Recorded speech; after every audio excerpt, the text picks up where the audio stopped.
It's yet another exclusive on Car and Bike, and this time we have learned, after much deliberation, that Volkswagen will launch the T-Roc in India by the end of this year. It will come as a petrol-only model. This is in line with the view the company has on petrol, once again becoming the dominant play in the Indian market context.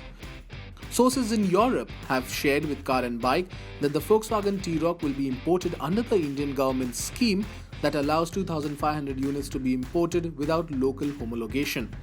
The cars must still carry certification from the home market they are being imported from and must meet local regulations for safety and emissions.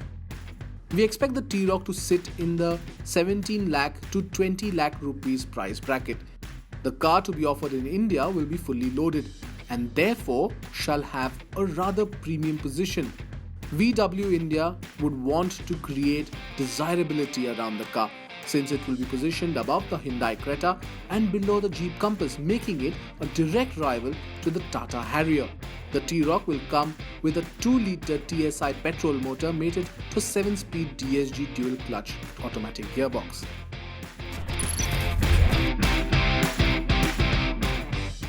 The 2019 Porsche 911 has been launched in India with prices starting at 1 crore 82 lakh rupees for the Carrera S, while the Carrera S Cabriolet costs 1 crore 99 lakh rupees.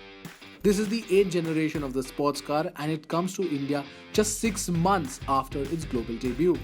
So 911 is not just important in India, but 911 defines Porsche because a lot of our models take inspiration from 911.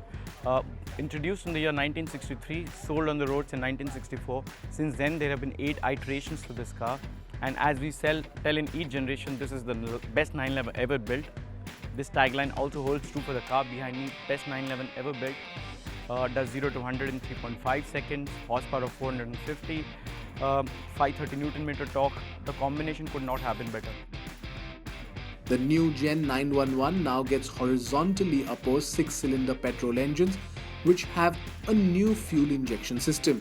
The 3-litre motor punches out 444 brake horsepower and this helps the car go from 0 to 100 km per hour in 3.7 seconds with the Sports Chrono package.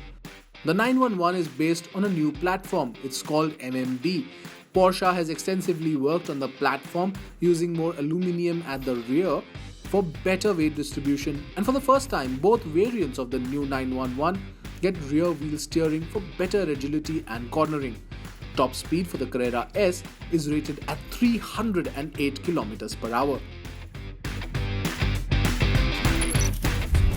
Bajaj Auto has pulled the plug on the Pulsar 180 in India.